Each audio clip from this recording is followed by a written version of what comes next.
Hey everyone, welcome to Buzzing About Romance. I am Becky, and joining me for this episode is Jenny. Hi, Jenny. Hi, Becky. And then we have two special guests with us. We have author Aly Stiles, and we said, hey, bring a friend and come hang out with us. And Aly brought her friend, author Ginger Scott. Welcome to the podcast. Thanks for having us. Thanks for inviting me. We're excited. I sent her email. I'm like, hey, who do you want to have? And she's like, oh, I have to bring someone. Sometimes my communication skills need work. But Aly, welcome. We're happy to have you. I think we did a happy hour with you with your last Smarty Pants release, or two Smarty Pants Yeah, releases one ago. of them. Maybe it have been last year. I think I was at the beach when we did that one. Yeah, I think you were on vacation or something. Oh, that's exciting. You know, we don't mind to travel. We don't get to travel very often, but we don't mind to travel. So did everybody have a great Mother's Day? Good Sunday? Jenny, did you do Yeah. anything exciting?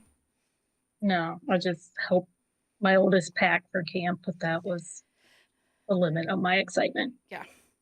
And Aly, you said you wrote all day, which yay. Did. I got a book off to the editor, so pretty excited about that one. That's exciting. And Ginger, Wow. you napped, which I think we're I all a napped. little jealous of. Yeah. I did. I napped. Yeah, that's the joy of when your kid is 20 and he's home for summer from college. So he napped too. And I was like, well, if we're all napping. Yeah. Yeah. Mine Well, are that counts as family time, right? Yeah, exactly. Quality dream time. mine are almost 21 and almost 19, and they did their own thing, and I was like, awesome. I've Yeah. been rewatching Chicago PD. Oh, Oh, I okay. like that Mm. show. I'm Oh, yeah. yeah. Some of those actors on that show are pretty hot. Like Uh-huh.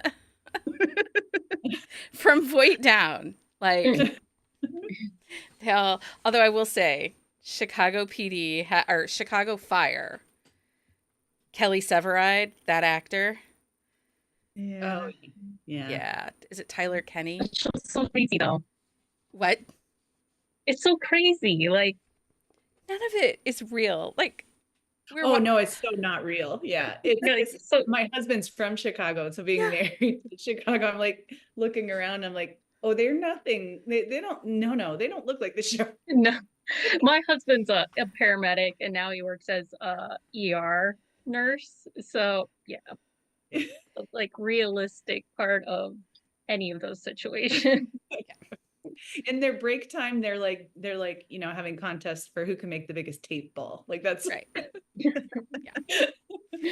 I'd Uh, watch that show. I don't know. right.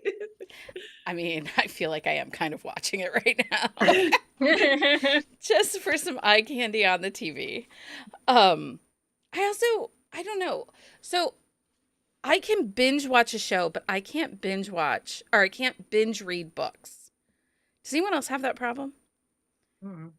Mm, kind of. Yeah. I can kind of relate to that. Like if I'm reading someone serious, sometimes I can go about two books and then I want to build in like my own like season break. Yeah. Yeah.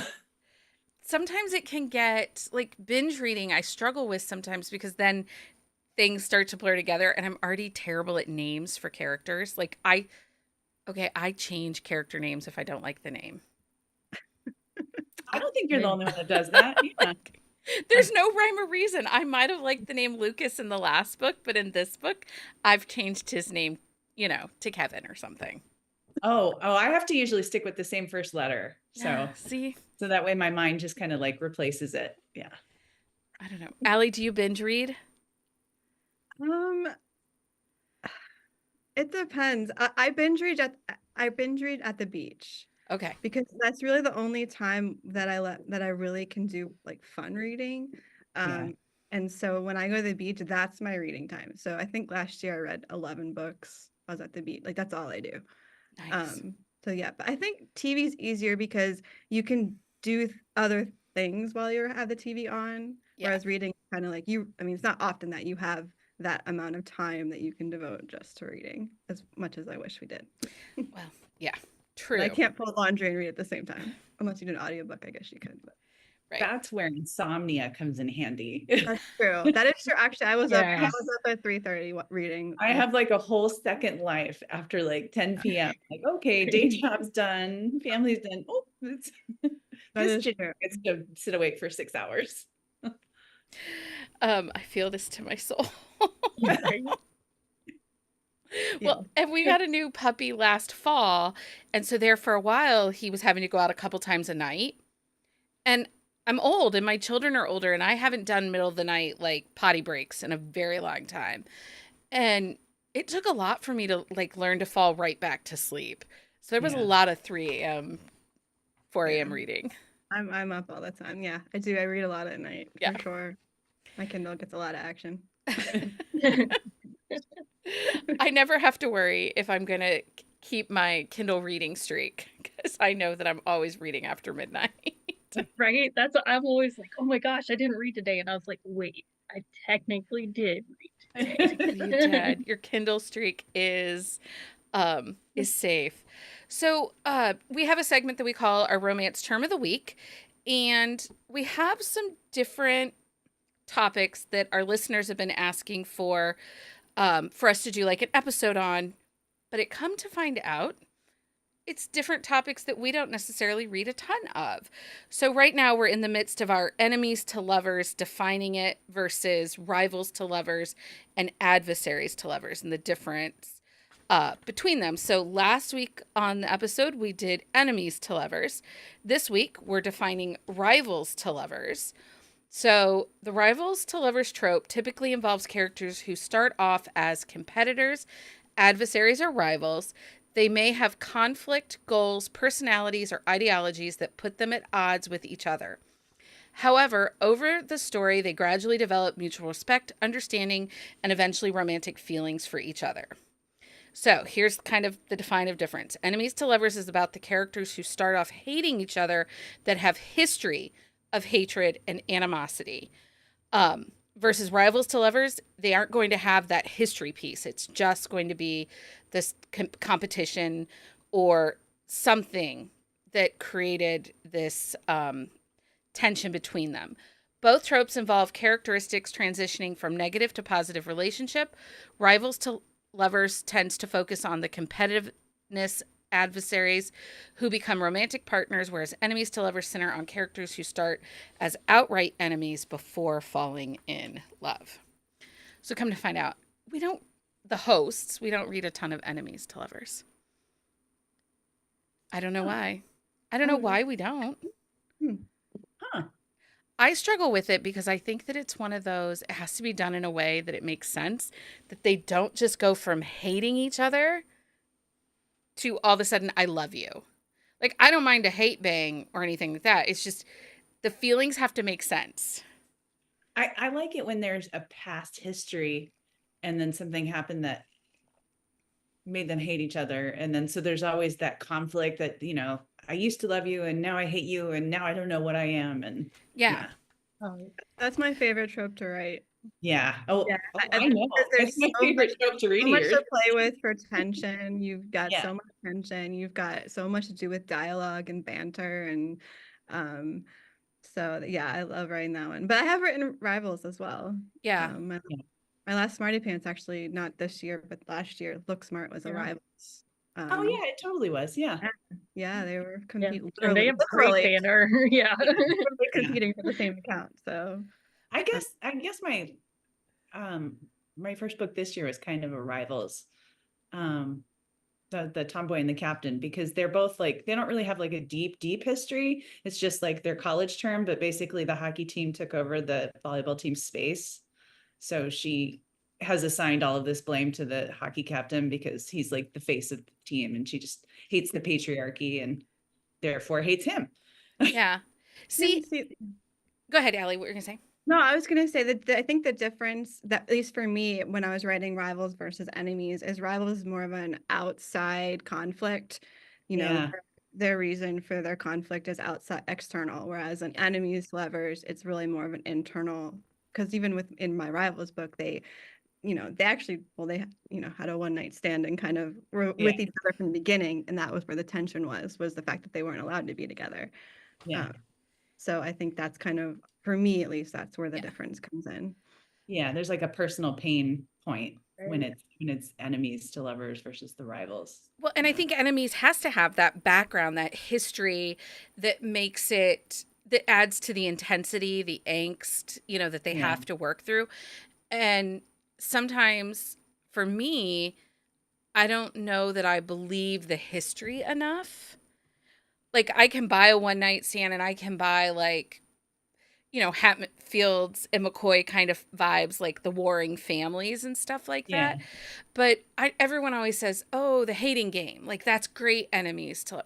It's not. It's rivals. They're Yeah. in Yeah. competition, and they See, don't. that got me thinking, because I always thought, Jenny, you can help me with this one. So Play Smart. My favorite Play Smart is Nash and Paige.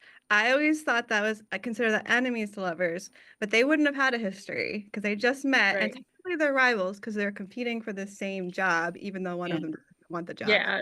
Yeah. But they're also, there's tons of friction on a personal level as well because they're also opposites. So is that enemies or is that rivals? Now you've So just blown up. I would say it's rivals. Yeah. 'Cause, Do I need, yeah, like do I need to so, rewrite like all my blurbs and marketing materials? we we get like really nitpicky. we Maybe do. we can hyphenate it. Yeah. Rival enemies. Rival enemies. I mean, because in that case, like they did have that personal hatred for each other that Yeah. caused a lot of tension. Whereas in Look Smart, they didn't. They actually really liked each other. Yeah. Well, next week we're going to do adversaries to lovers. So, Ooh. we No, might. no, so Oh yeah, what's that one then? So, that could be more Nash and Paige. Sorry. Like Is that more now? yeah, Is that National Page? yeah, because they have that kind of like personal. I mean, but they keep their banner even after they get together. so rivals is the outside angst and competition. Adversaries is going to be no history, more personal anger Okay. towards each other. And Like that would be Play Smart then. so. Even though they are competing for the same thing. Yeah. So I feel like you can almost break this down by Tom Hanks and Meg Ryan movies. 1,000% you can. 1,000%. You've got male would be adversaries Right. because the big bookshop and the little bookshop. And Yeah. Yep. It's so we get kind of nitpicky. Like, so one of our big things is close versus forced proximity, because Mhm. oftentimes people use it interchangeably, and they're actually in the world of literary fiction or in genre fiction, there is difference. So close proximity, we equate it to you have a choice. It's close proximity when they're coworkers because you can quit your job even though you don't want to be there. If they're roommates, you can move out. You might be homeless, but you could move out. Versus forced, and basically we equate forced as to being fucked. Like if you leave that situation, you will die You're gonna die. or harm Right. to someone else that you love. Or you So, like- physically can't. Or you- Because like- I wrote a marriage short kind of story thing. for an anthology called Basement Wars, and where my bass player got literally locked in the basement. Yeah. with the love interests. Yeah. Which was also and which I was gonna say was enemies to lovers, but now I'm not sure. You're welcome. I still am not sure what to do with that. Yeah, what happened was we started doing these trope talks and people wanted us to kind of break down the tropes and different key points they should be seeing in these tropes when they're reading them, because troping a book has become kind of big within romance. And that's how, like, those are the keywords you guys are using when you list your book for sale, are those tropes. And so I still can't figure mine out. So. you can't figure it out. But oftentimes the readers will be like, oh, I really like this trope. But when you start really breaking it down and talking to them, they don't like that trope. They actually like one that's slightly adjacent. Interesting. Yeah. So like we broke down the different aspects of single parent, like guardian, raising siblings. We've done those, forced and close, coworkers. The alphas, like I struggled with that one, like hardcore, putting them like the in alpha the boxes. hole, the morally gray, or the anti-hero. You already lost me. I'm so bad. I don't write to tropes. I write the book and then try to figure out where it fits, and I still cannot figure out. And Jenny, who's read some of my books, you probably like I've read most of them. I can't. There's some like, even as you're saying that, I still can't. Sure. There's no exact. There's So no yeah, exact. trying to talk to me at a signing when people are like, "Well, I like this," and I'm like, Do you do this when they ask you? Sometimes I look around at my books and I go, I'm like, Yeah. well, "What was that one about again?" you like lasagna, so let me see. But you know what? You like- We do that. If you watch any of the live YouTubes, like last weekend, we did Over the Top Protector Heroes. And I'm like looking at my bookshelves, like trying to think, like, to jar the memory as to like, oh, wait, that book has an over the top. I So, think the problem is though that the plus and the minus of the trope is that it's designed to give you an idea of what it is, but it also has the counterpoint of like sending you in the wrong direction in terms of expectations. So Yeah. that's why I have really a hard time with it, because I think and it leads to a lot of disappointment too. Because if people are like, "Oh, which of your book, you read me, which of your books are your alphas?" And I'm like, I mean, And they all have little I have alpha. one that was kind of mean. Like, It depends on what day you're reading him. Like, yeah. So I don't want to alpha. say like, yeah, no, this is a billionaire book. I mean, there's a billionaire in it, but it's a woman, and it's not what you would expect from a billionaire book. So to call it a billionaire book is probably technically correct, but it's also not giving you the information that you're expecting. And so that can be good or bad depending on the reader. So which of your it's like books is a female billionaire? Because I just had someone ask me for Rex for that. Ashton Morgan. Okay. Ashton Morgan, he's the poor kid. She's the billionaire's daughter. I love that. It's so good. You have to read it. It's so good. I love that. Like, I love when it's the female billionaire. That tends to be my thing, is to just turn everything on its head. I mean, pretty much and again, you learn so much when you're at a signing explaining your books to somebody and you're like, oh, I definitely have a thing. My thing is to make the girl the guy and flip a trope on its head.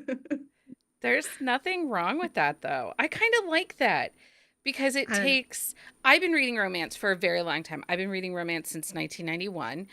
And I know that some people, like, I've seen the conversation recently, like, books are feeling a little rinse and repeat lately. Like we're getting kind of. And I think, especially if you're reading some of the small town stuff, it can start to feel a little similar. But then you get things where it's the female billionaire or the female owner of the ranch or whatever. And it's not the same. Each book is unique in its own way that it plays out. You just have to find them. And I think yeah, I think that's why like even with me, I mean, even though my books are all over the map in terms of tropes and genres and stories and all that stuff, like I think there's still that underlying piece that I definitely again have learned through talking about them at signings.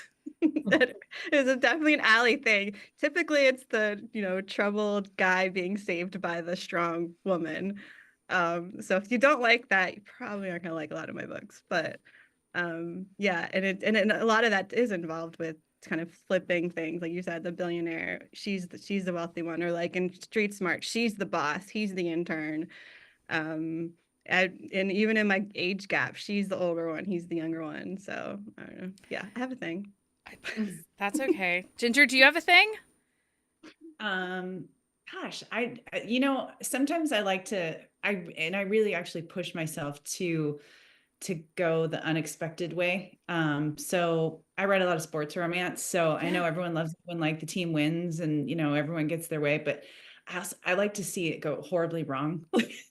like when it, when things don't work out, and then you get kind of this interesting dynamic of like, okay, well, how does this person who their whole being is wrapped up in the fact that they are this athlete and they are this star, and I just took them out for a season because I didn't just give them a little injury. I just snapped their femur. like, okay, now what kind of person is left? And so I like to see, I know it kind of makes the writing process for me, and sometimes I won't know what's happening, and then I'll write it and I'll be like, oh, oops. I just I just changed those 7 chapters. And That's why I love you. and Thanks. Ginger, you write new adult. Uh-huh. Um, most of your books, I think, are all college, right? I would say I write upper YA to new adult. So mostly like my sweet spot is like 17 to 27. So that 10-year gap is kind of Yeah. where, because I just think people are really interesting in that age. So I have to ask a question as the mom of somebody Yeah. that I have those ages, right? Like I have Oh, 19 and me almost too. Yep. right. And I struggle to read those at different times. Just because I'm like, do I want to think about that with, Yeah, like, I'm really good at separating it, and is it I don't know how. I wish I could tell you like what my little trick is, but I do separate it. I think also, I mean, everyone thinks their kid is unique, but my kid's he's not the partier. yeah, mine aren't he- either. he's not the characters I'm writing, other than like being an athlete. He plays baseball, but literally he wakes up and goes to the gym, he goes to class, he goes to hitting practice, he goes to fielding practice, and then he goes back to the gym. Like that's his life. There's no room in there, which thank God for for all the chaos that I like to write. So Yeah. Yeah. My children are very much not typical. Like my yeah. girl child went with us to the signing in Columbus last weekend. Oh, Like nice. she went the whole weekend and hung out with a bunch of us, like, moms. Yeah. I brought my son to Love in Vegas and he was my assistant and he Yeah. started collecting bracelets and he was making all Nice. his friends. He was like, I didn't know this was a thing. And I was like, "All right. I think you're a thing now. I think now you've become a thing." He's like his Probably. own thing. I I'm love hoping to bring mine to Bell's in Orlando. Oh my gosh, that would be, oh, I'm not going to that one. Well, I the know. last one at Sweetgrass, everyone had mine's my older one's 17. Everyone had Yeah. their children there, and I was like, oh, I need to bring Yeah, it is fun. I've had Carter come to like 3 or 4 like that are easy to go to. California, because I'm in Arizona, is really easy. So Mhm. anything there. And it's just fun. He's super supportive of, go business mom. Yeah. So yeah. Oh, my son tells all his friends that, his mom does book things. She's weird. But my girl child, her friends will be like, "Hey, can you ask your mom what book we should read if we like this?" And Oh I'm my like, gosh. "And your friends are how old?" She's like, "They're college, mom." Just like I'm like, oh, "Okay, then they can read these." So funny. My kid did start to like, especially in high school, he would take books to girls and he'd be like, "Could you sign this one?" And I'm like, "Didn't I sign one for a girl with a different name last week?" And he's like, It's so awkward too when they break up and you're thinking that girl has my book now on her. I know, Yeah. I know. I hope she didn't burn it. I hope she at Yeah, least gave right. it. I was like, what does she do with it now? I don't know. Hopefully she turned it into half price books for like at Right? least a Why credit. not? Like donated it to a free little library. Yeah, that's what I was gonna say. Put it in the free library. Um, okay, so welcome to this episode of Buzzing About Romance. Today we're delighted to be joined by 2 incredible guests, the talented author Aly Stiles and the enchanting author Ginger Scott. Get ready to dive into the world of contemporary romance as we explore the magic, the challenges, and the endless possibilities of crafting love stories that capture our hearts. I didn't get very flowery this week. No, Jenny, I behave when we have company. Some of my intros have gotten really elaborate and everybody's dying over them. Oh, well, you called me enchanting, so that's exciting. That will be a first, She is and probably a last. You are enchanting. I think you're I'm enchanting. We'll Oh, I keep you. can't wait to tell my husband that. He's gonna love it. So, okay, both romance writers, obviously a little bit different in what you write, but why romance? What is it that when you decided, okay, I got stories to write, I've got stories to tell, why go the romance route? What led you to romance? Aly? Well, it wasn't on purpose. I didn't mean to be here. Like, really. Oh, it's true though. It's true though. So I wrote Night Shifts Black, which if you read that one, it's actually technically not a romance because, well, I guess it's 8 years old, so spoiler alerts don't really count. They don't end up together. The two main characters don't end up together. It There is doesn't follow the rules. it doesn't follow any of the rules because it wasn't written as a romance. Yeah. I actually didn't read romance. I just wrote it and released, and then I kind of got pulled into indie romance through Beth Flynn. So she was a friend of mine, and so she kind of promoted or posted about it when it came out, and that's how I ended up in romance. So that was my introduction to romance. And then I started reading it, and then I really loved it, and then learned that there are rules, and I broke them all. And so then I tried hard to follow the rules from that point on. But I don't know, now I can't imagine not writing romance. I mean, even if I tried to write a story, I think it would still be very romance heavy because it's just such an important part of being human, and it just infiltrates every other aspect of our life. So it's just, I don't know. Yeah.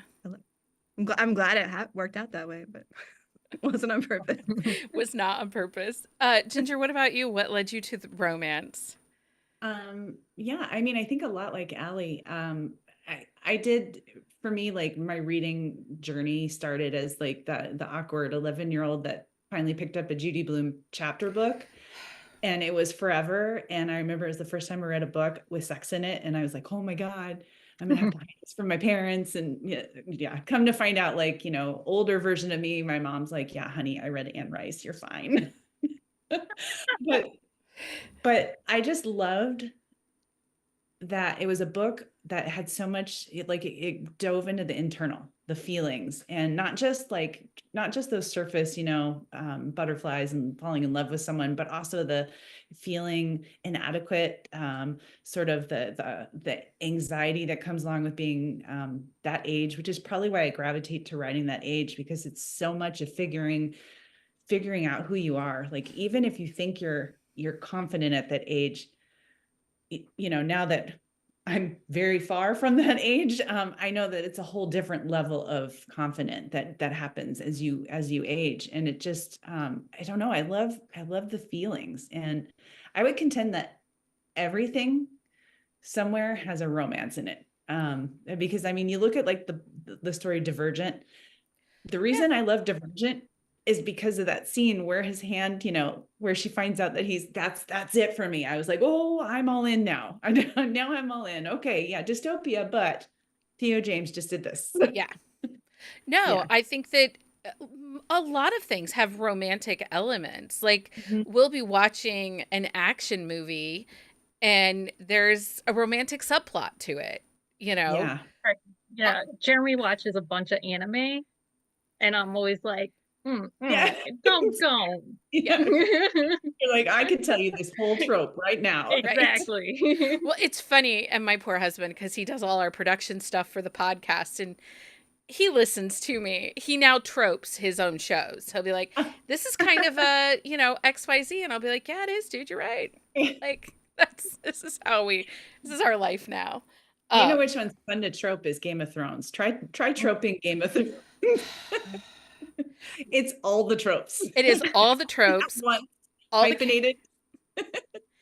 And he broke all the rules. Yeah, like taboo, enemies to lovers. Yeah. Incest. Yeah. Yeah. We just talked about this the other night. Like, there's still no book. We might all die before we ever get the last book in the series. Yeah. I mean, that's the big fear. Is George R.R. Martin going to die before he writes the book? I don't know. He's been writing it a long time and it doesn't exist still, so. I think He's made his money, right? And so What were you going to say, Aly? No, I said I was just thinking about you. Like, I think the romance too. It's something that we can all relate to on some level, whether it's that we want to fall in love, or that we've had a bad experience falling in love, or that we haven't been able to fall in love. And it's just so rich with nuance and the ability to tell. You can tell infinite number of stories about being in love or not being in love. Yeah. We can all relate to it somehow.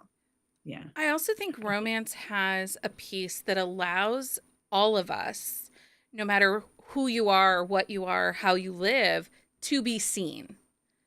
Oh yeah, absolutely. I Yeah. I will never forget when I picked up the first romance with a plus size heroine in it, you know, and at the time it was Amaya Banks, and I was just like, what? This is real? Like this happens? And at that point I'd already been married, you know, already had children, but I just kept thinking, oh, I'm seen here. Like this, um, and I think that there is a power to that. Like no matter who you are, what you are, you deserve love. Yeah. Yeah. Yeah. For me, it's mental illness and just bringing mental illness into the conversation and just how that affects how, you know, love doesn't cure it, but love is still part of your experience and a very important part of your experience. I think that's why Aly and I gel so much. I think I think we both kind of are called to, like, we're attracted to the same sort of struggles, you know, with mental illness or addiction. We've both kind of dove into those sort of Yeah. areas, and it adds another layer onto, you know, the whole falling in love and the love story. And it's almost like both mental illness and I think addiction can be like they're almost their own characters in the Yeah. books. Yeah. Absolutely. And it can be done in such a way that shows power and strength. And, you know, the addiction itself can have its own kind of character arc and growth, you know, as it's a challenge to overcome. Um, no, and it's really interesting because especially because I've been reading romance so long, I love that we are seeing so much more brought in with neurodivergence, Mhm. addiction, mental illness. I love that these characters are starting to feel real. Like these are representative of the people in my life or the people I love. Mhm. Well, it goes back to what you were saying about being seen, and especially in something like mental illness, where the stigma has kept it hidden for so long, but so many people relate to it. And since I've started really, writing about it so much, I can't even tell you how many people have reached out to say, that they were just so happy to see that, themselves represented and understand. And even if they don't, they were able to give the book. It's a way to communicate with someone, to give them the book. Here, read this, and you can understand how I feel. I can't express it, but this expresses it for me. Yeah. So I think that's where that power comes in as well. But if you tie it into a romance, and then you're also able to relate to it. Yeah. So it's just serving this double function of being relatable on multiple levels. And I would think you probably get messages like this, Aly, because Aly does this really well. She shows their struggle, but then they get the happy ending, you know? And so I think for a lot of people, it gives them kind of a hopeful feeling like, okay, Sure. yeah, if I just keep fighting, like it's gonna get better. You know, you give them kind of the light with the dark. Yeah. And yeah, I think I would imagine you probably get a lot of emails about that. I know I've sent you. I've I, sent, I've sent I've you said that texts to at her. 1 a.m. I just finished and this in Camden's my favorite. I think that's really important, though. I think you have to put that element of hope and that inspirational element to it. And my books go real dark, and they can go real dark emotionally. But that's only half the picture, because there's no point if there's no hope.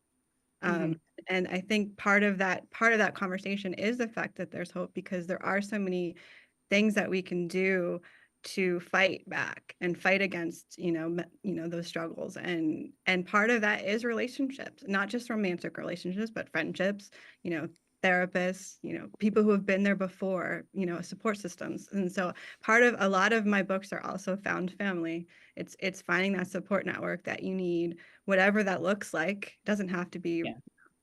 Yeah. but it could be anything. And each book, they're all different, but I think that is a big part of it. And I think it's really important, like you said. And so for me, a happy ending isn't usually just about the relationship. That's part of it, but it's also more about finding their way and getting on the right path. And even if you don't necessarily see the big beautiful wedding and the white picket fence ending, you're seeing that they're finding their way, and they have that hope. And I think that is a really important element, especially if you write as dark as I do.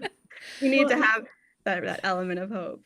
You give them their voice. And I think like they kind of going to the whole stigma thing that you mentioned, you show them that, okay, you can tell other people about what's going on with you and look at the good that comes of it. And that's a powerful message. So good on you. Because the characters aren't fixed per se at the end. Yeah. Like they're still struggling, but they learn how to open up about it. Yeah. Right. And that's my they personal have the journey. support. Yeah. They have the support they need. And that's my personal journey. I mean, that's I'm just writing, what I experience and what I go through, and the highs and lows of dealing with mental illness. And and so I'm so blessed that I can use that experience and to share it with other people and put it in package it in a format that's easy to share with other people and have them absorb in a way that's almost non-threatening, because it's a lot easier to be like, here, read this book about this rock star, than to say, let's talk about bipolar disorder. Like, it's just, that's one of the beauties of romance and of books and, art in general, is a way to package these things so that people can consume them in a safer way. Oh, absolutely. And I'm not one of the people, and I don't think many of our listeners really are, that demand the picket fence or the big wedding or the engagement. We just need enough information to know that it is forever. We're absolutely kind of HEAs more than HFNs, but you need the closure. I just need to know at the end of the day, there is peace and contentment. It doesn't have to be perfect, but that everything is just okay. Those things have their place too. Yeah. I mean, there's so many books where like, you need the big wedding and the white picket fence. Like there's definitely times where that's true, but then there's also times where that's not the authentic ending. You need to walk that balance of what feels authentic and what gives you that sense of closure and hope that you're looking for. So that's the challenge of trying to come up with the ending, and that works. Well, and Aly wrote a wedding book that did not go as one would predict. It didn't go the right way. I mean, they got married, but it was a long route. Yeah. So go ahead. No, go ahead, Aly. What are you saying? Oh no, I was just gonna say that wedding book wasn't even supposed to happen. That was never planned. I wrote Limelight and I ended it, and everyone's like, "You cannot end the series with this book." Yeah, you're gonna need to fix that. I needed not only Limelight was so rough that it needed not only an HEA, it needed an entire HEA book. Oh, got its own book. That's so funny. So Ginger, writing like young adult, new adult, that 17 to 27 age span, is it hard to write HEAs? Do you tend to write more happily for nows? So I would say like, with my college, or if they're, just post-college, I can usually get more into the HEA, because I myself am one of those. I met my husband at, did we meet at 19? Yeah, I had to like go back now. We met in college, and just, that was it. He was my person, and I knew it. And we got married at 22 as soon as we graduated, because for some reason we thought that helped on their taxes. I don't know. I got married in college, so I get it. Yeah, I was 22. He was 23. It was a matter. My dad said if we just lived together, he wouldn't pay for my schooling the next semester. So there we'll you go. Get married, sure. Yeah. And it's, now I'm, we just had our 25th wedding anniversary. Yeah. So it's, I believe in the HEA at that age. So that's, I feel authentically that I can sell it pretty well. But yeah, with the high school age, it's usually more of a, you get that glimpse of maybe them, in college or just post-college, or maybe they've been apart for a while. And, maybe the epilogue shows them, meeting again and, rekindling the old feelings. And so you get that everything is okay sort of feeling, which sometimes I struggle with personally, because I actually like a messy sort of ending. So I'm constantly telling my publicist, I'm like, okay, so I think I'm done. And she's like, yeah, where's the epilogue? And I'm like, oh, no epilogue. And she's like, Ginger, you have to give me an epilogue. And I'm like, no, no, no, no. I don't No, read no. epilogues. I don't Really? read them Oh, at all. I'm You're the same speaking to way. Becky's heart. I don't I'm like. the same. I don't But like them. most people love them. And so Yeah. but I think that's the nice thing about epilogues is it's labeled epilogue. So if Right. if you want the hard fade to black like The Sopranos, like I do, then you can just go. Or if you want sort of the frosting on top, the epilogue So is there. my thought process on epilogues. So I started reading romance as bodice rippers. My mom Yeah. read all the Jude Devereaux, the Joanna Lindsays, the Judith McNaughts, Oh, and I was reading her books. And those books often start with the scandal, the marriage, and then they have to figure out how to be together. So mhm. they didn't have epilogues in those books. So I never really got into reading epilogues early on in my romance journey. And then I started to feel like if you have to give me an epilogue to sell the rest of the story, to, that it's like the book ends and then we have the epilogue and that's where you like really confirm the HEA, that should have been a chapter. The epilogue should Interesting. just be the frosting. It should be, a glimpse in the future or even a couple days later, just that life is good. We are happy. Things are okay. But if you have to have the epilogue to like sell that this story, this relationship is done and solid, then it needs to be a chapter. Yeah. So I don't read epilogues and I get yelled at so Oh, do you? much. I bet. Yeah. I mean, I will admit now, I enjoy reading them in most romances. Sometimes I choose not to just because um, I don't know. I love the craft, the way someone crafted that perfect ending, how they kind of just left it there at like a moment in time.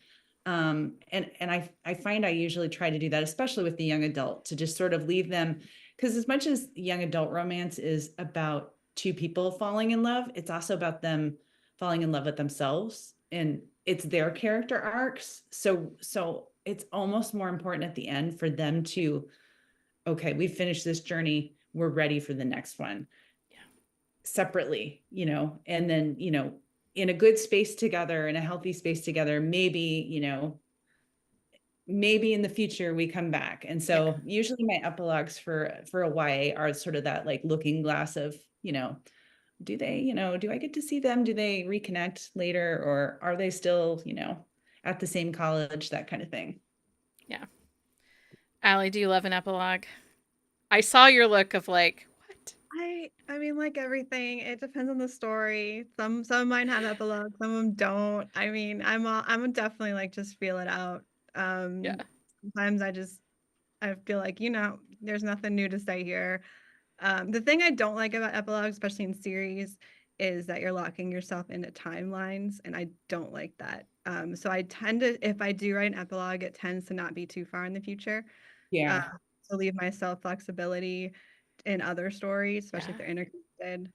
Or I'll use an epilogue to almost close out another loose end that's almost like a joke. I'll put like little joke, but yeah, my epilogues in general are definitely ancillary to the story. Like Yeah. I feel like I need to finish it in the story, or I will make it another chapter, like you said.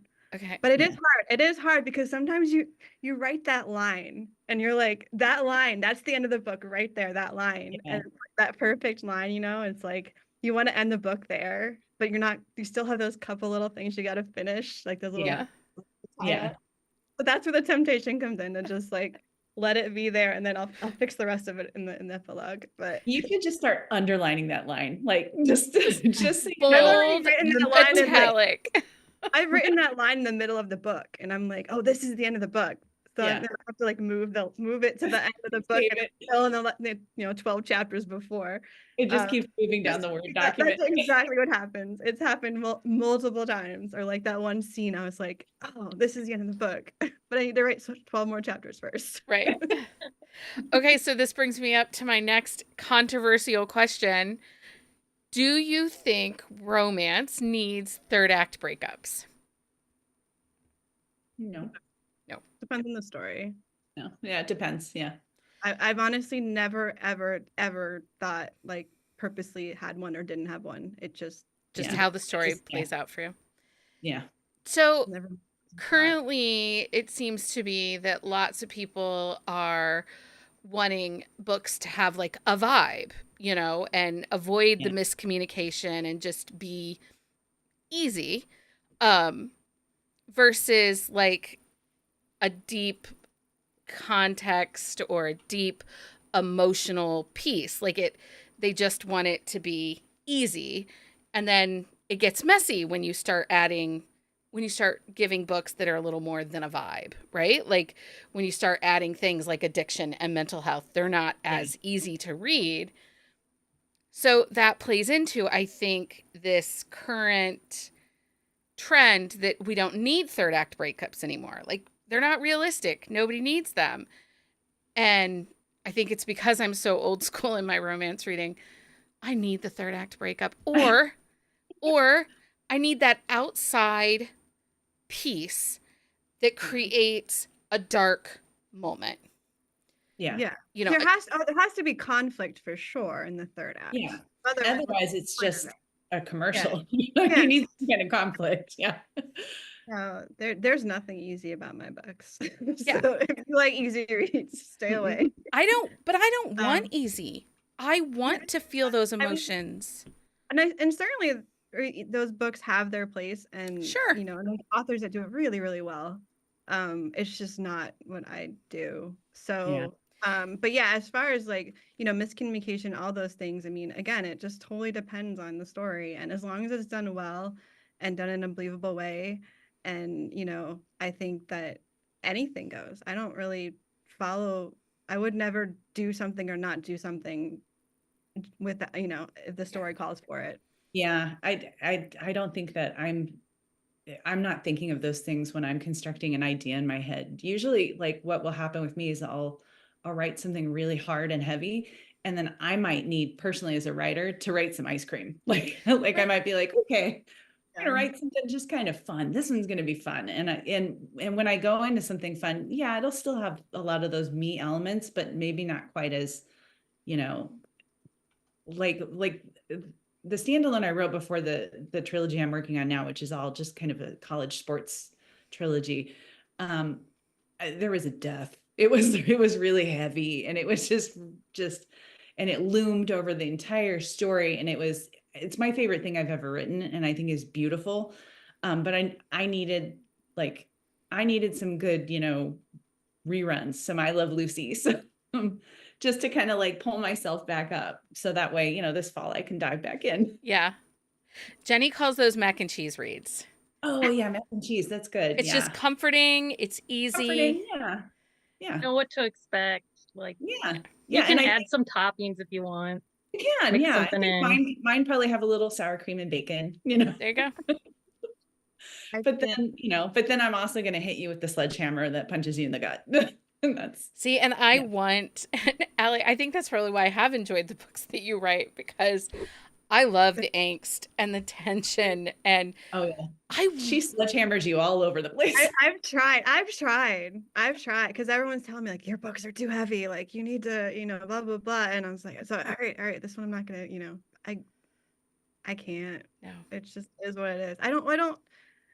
I'm not trying to write anything. I'm not going into a book saying, oh, this is gonna be this. It just, I go into a book with an idea and it is what it is, and then I figure it out.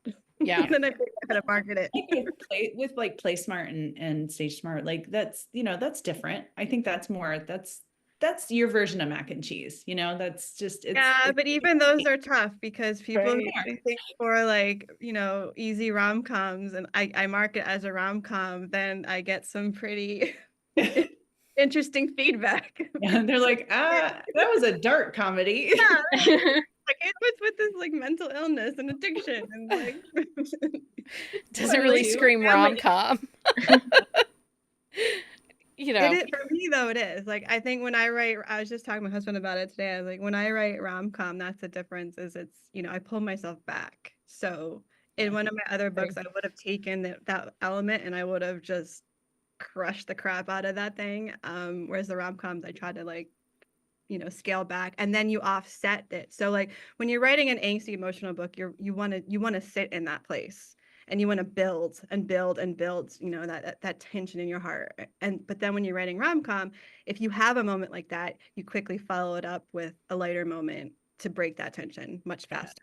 That's kind of the difference between, I would say, my rom-coms and my regular books, is you don't stay in that tense place. Yeah. Yeah.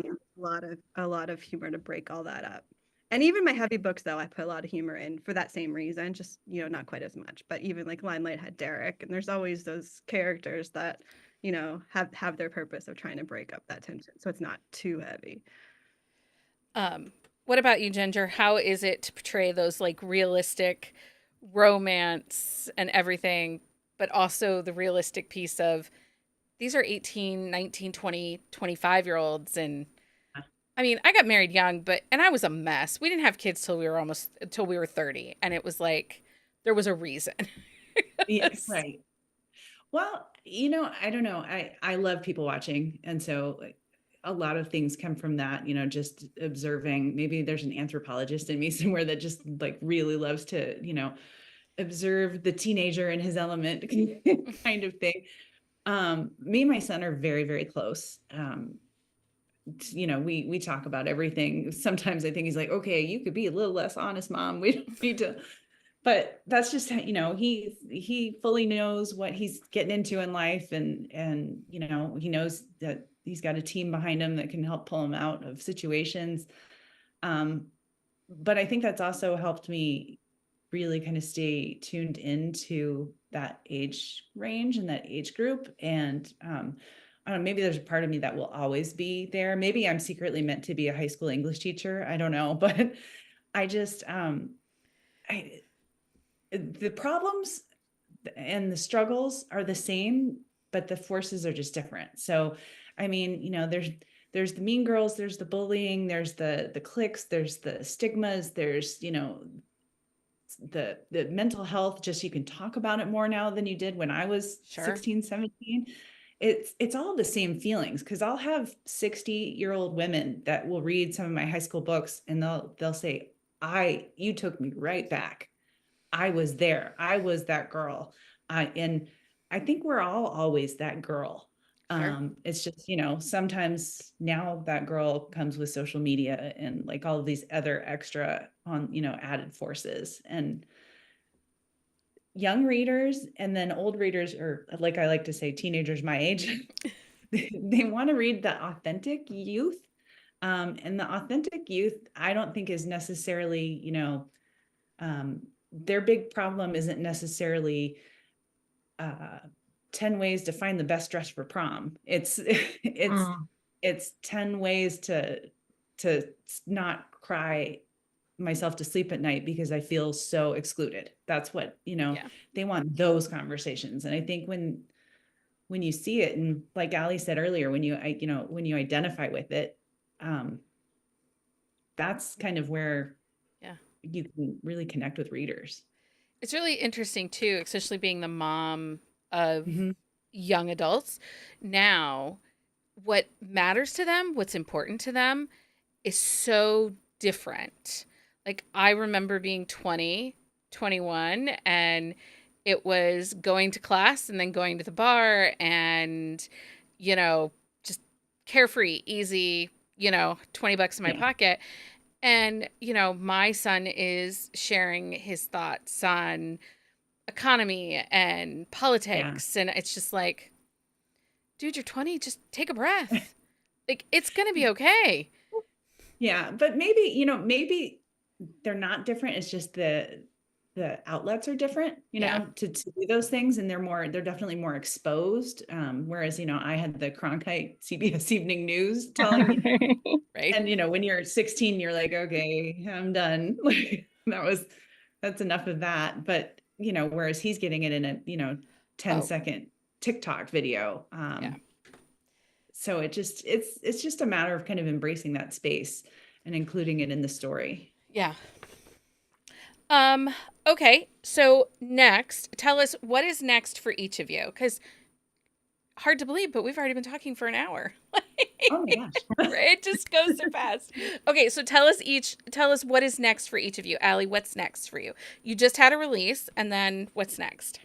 What's next is probably going to be is Undertow, which is a standalone epic suspense, sort of mafia, sort of not. I don't even know where to go with that.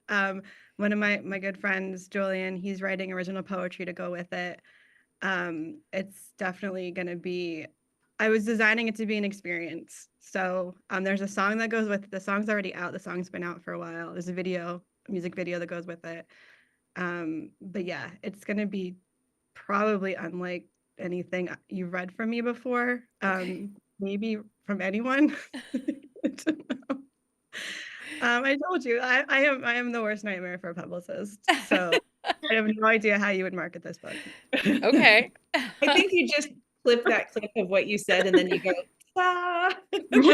Yay! And some jazz hands right. to make it special. I volunteer as tribute. I cannot wait to read it. So Is that going to be later this year? I'm hoping for this summer. Okay. So that's coming. And then also at the same time is going to be, I'm re-releasing my very first book. It's called Tri-Cent Commissioning. It is an ancient Roman spy thriller that I rewrote, redid everything completely different and better. That's coming out and hopefully this year as well. So I've always loved that series. I always wished I had done it differently. I pulled it down several years ago and I'm going to do it differently and do it better. Awesome. And bring it back to life. Awesome. awesome. Ginger, what's next for you? I have the third and final book in my final score series. So they're all just talking about tropes. They're all every book is just super, very like trope heavy. So I had the tomboy and the captain, and that was the rivals, as I now know. Enemies to lovers / rivals. And then I had the wallflower and the running back. So that was the opposites attract with a slight hint of fake dating in there.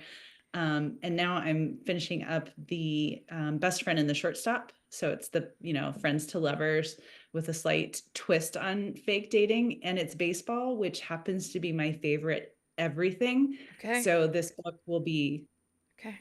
I love your this will be the ultimate book boyfriend. Yeah. So, So and I asked this because one of our co-hosts, Lindsay, is like, baseball is her thing. Like, legit, her husband forgot to order the MLB package for this season and she missed opening day. And we were all trying to talk her down from like seriously just divorcing him. She's like, oh I'm my pissed. gosh. He She left was town. done. He didn't order it. I didn't get to see. Like, she about lost her shit. And I'm like, okay, friend, it's going to be okay. Reruns, you can, anyway. Do you have a lot of baseball?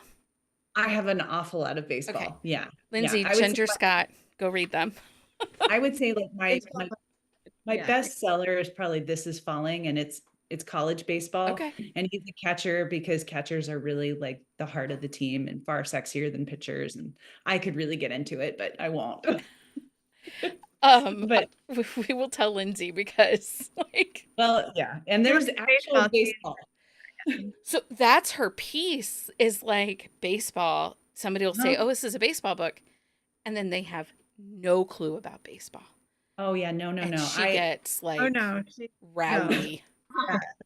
She does baseball like I do rockers. Okay. It So is true. Okay. It is true. Yeah. So- I spend spring training because I live right by the ballpark for the Mariners and the Padres. Yeah. I write out there all month. So I get when the gates open at 11:15. Sometimes I can get in at 11 because I know people. And I have a seat where I know it's going to be shady and I can put my computer, and the volunteers all think that I'm media. So I just let them. And I sit out there for 5 hours and I write because it's the best background noise and Yeah. it's outside. It's beautiful. And yeah. So if somebody named Lindsay starts stalking you and messaging you about baseball, it wasn't As us. long as she's not a Dodger fan. If she's a Dodger fan, we might be in trouble. I think she's an Orioles fan. She's originally from the East Coast and now lives in New Mexico. Okay, that's It could be something.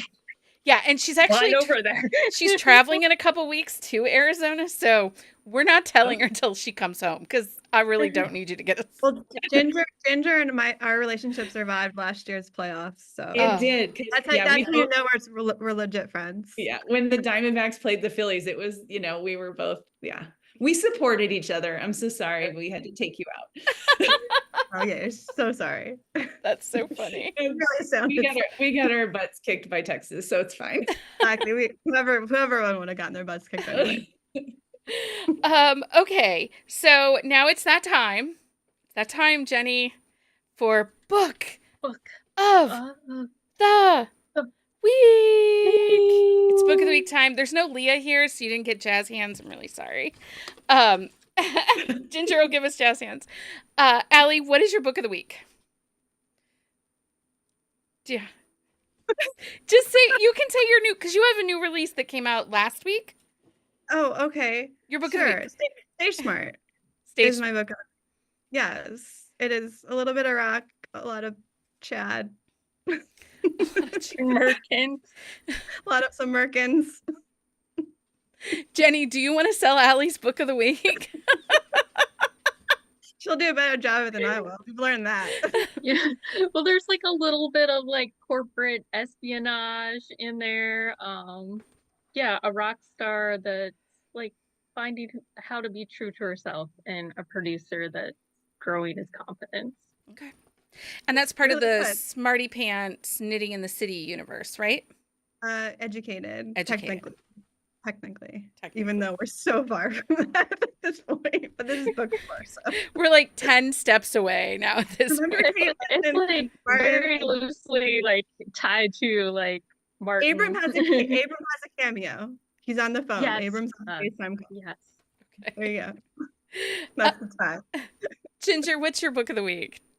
Gosh, you know what? I'm actually going to shout out one that's not mine. I just finished my first Chantel Tessier, right? Is that how you say it? Tessier? Mm-hmm. I just finished The Ritual, and I had not read her before, but everyone was talking about her, and I went to a Polycon, and like I heard her name on the loudspeaker every 6 seconds, and so I was like, okay, I've got to know what this is all about, and now I know. That was something. It is an experience of angst. Yeah, it was a good experience of angst. It was, I read everything. Yeah. I read nonfiction. I read, comedy. I read everything. That was how I wanted to experience a good dose of dark. And that was, I did it. My heart to be ripped out, like rip it out. Shred it out. Ripped it out and then put it through torture mechanisms I didn't know existed. So Yeah.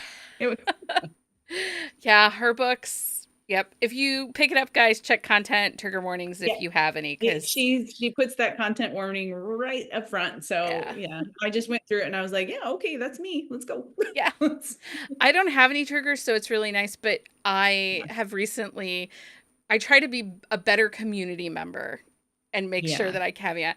Check your content and trigger warning. I don't have any, but obviously not everybody is that person. And she does. She lists them all at the very beginning. So just so you know what you're getting into. So the chaos you're about to read. Jenny, what's your book of the week? Oh, Rough and Tumble by By who? Who is Rough and Tumble by, Jenny? So it's Rena Morgan. Rena Morgan. Yeah. Because Becky's gonna fire me if I don't read it. So I'm like halfway through. Uh-huh. I'm not sure like what's going on completely yet, but that's book I'm 1 intrigued. of 7. Yeah. If you haven't read Rena Morgan, she writes romantic suspense.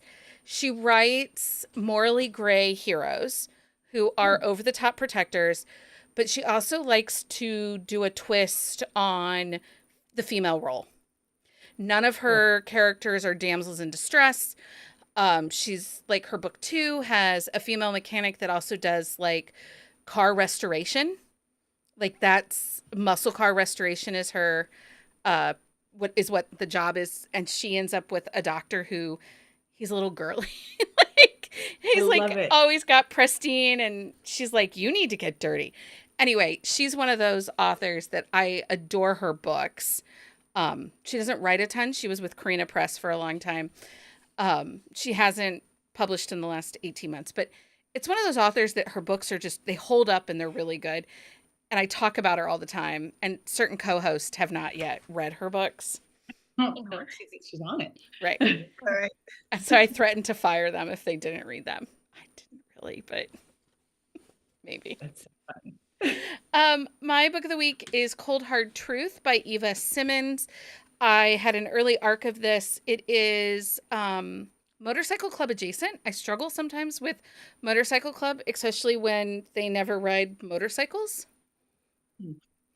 Like, how do you write Motorcycle Club and nobody ever rode a motorcycle? But we've read it.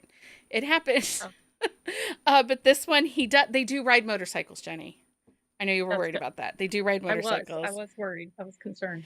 It's book 4, and they own a tattoo parlor that is adjacent to the Motorcycle Club. It's emotional and it's angsty.